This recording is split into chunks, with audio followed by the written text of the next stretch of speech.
राधा रानी कन्हैया को लेकर ये भांडीर वट के नीचे आके बैठ जाती है। तो यहाँ क्या देखा है कि तुरंत ही एक मंडप का निर्माण हो जाता है। हमारा एक और न्यू वीडियो में आज हम जिस जगह आए हैं इसको बोलते हैं भांडीर वन।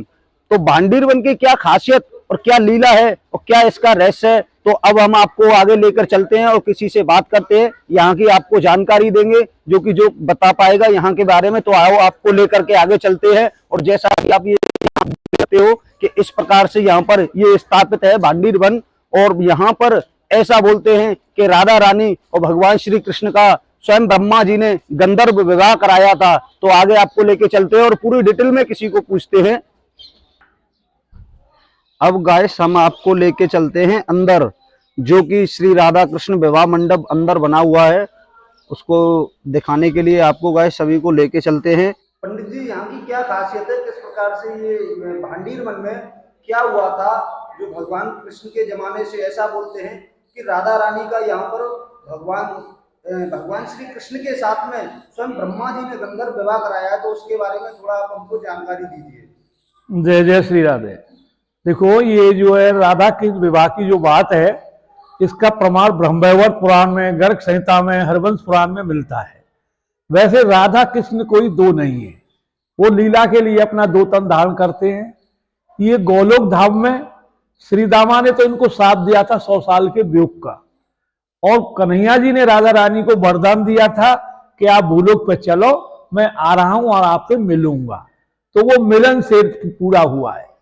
तो यहाँ पे नंद बाबा की गोद में आए हुए हैं, और यहाँ आते ही अपनी योग माया दिखाकर मौसम को एकदम ऐसा भयंकर कर देते हैं कि दिन में तारे टिमटिमा रहे, बिजली कड़क रही है, तूफान आ रहा है और एकदम घोर अंधकार छा गया।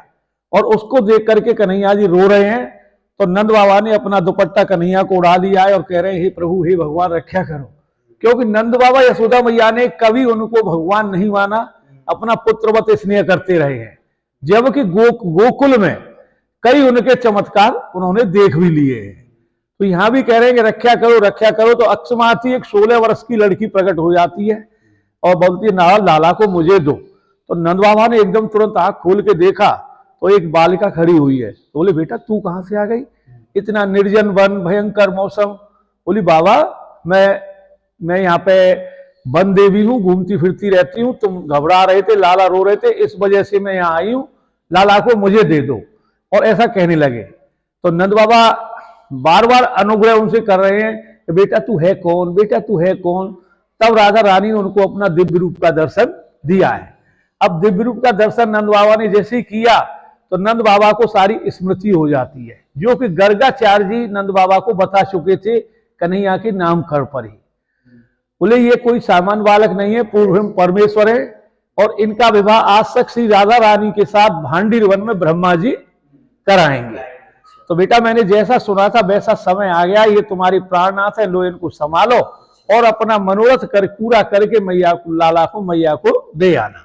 ऐसा कहकर नंद बाबा अपनी गायों की तरफ जाते हैं। राधा रानी कन्हैया को लेकर ये भांडीर वट के नीचे आके बैठ जाती है।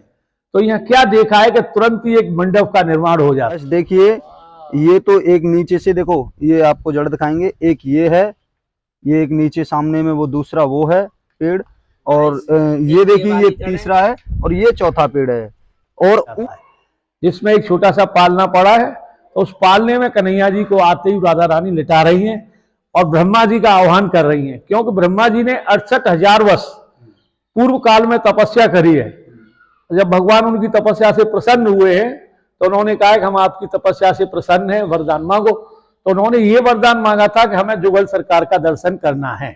तो स्वयं नारायण भगवान ने ब्रह्मा जी को मना कर दिया कि विप्रदेव, अभी आपको जुगल सरकार का दर्शन नहीं होगा, समय आने पर आपको होगा। ये राधा रानी को मालूम था कि इतना पहले उनको वरदान मिल चुका है, तो एक पंथ दो काज दोनों काम हो जाएंगे, ब्रह्मा जी को दर्शन हो जाएगा और हमारा काम बन जाएगा। इसलिए ब्रह्मा जी का उन्होंने आह्वान किया है। अब जैसे ही ब्रह्मा जी आने को होते हैं, कन्हैया जी अक्षमात प्रकट कौमार से, यानी हम उम्र भवन गए। तो ब्रह्मा जी ने आते ही क्षमा प्रार्थना स्तुति करी, अपना सिर झुका के बैठ गए। तो भगवान बोले, मैं गोलोक धाम में कुछ वरदान दिया था कि आज वो पूरा होगा। तब ब्रह्मा जी ने ये वटवृक्ष को साक्षी करके प्रिया प्रीतम का वाकायदा विवाह कराया है। सप्तपदी वगैरह स्वयं अपने हाथ से श्री जी का कन्यादान लिया है और दोनों को आशीर्वाद कर करके निकल रहे हैं। तो कन्हैया जी ने उनको रोका है और रोक करके कहा है कि विप्रदेव अपनी दक्षिणा बताओ। तो उन्होंने दक्षिणा में भक्ति मांगी है।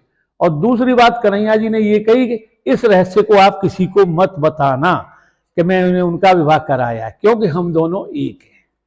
तो इस और ब्रह्मा जी जब यहाँ से निकल गए तो जुगल जुगी सरकार अपना विहार करती है।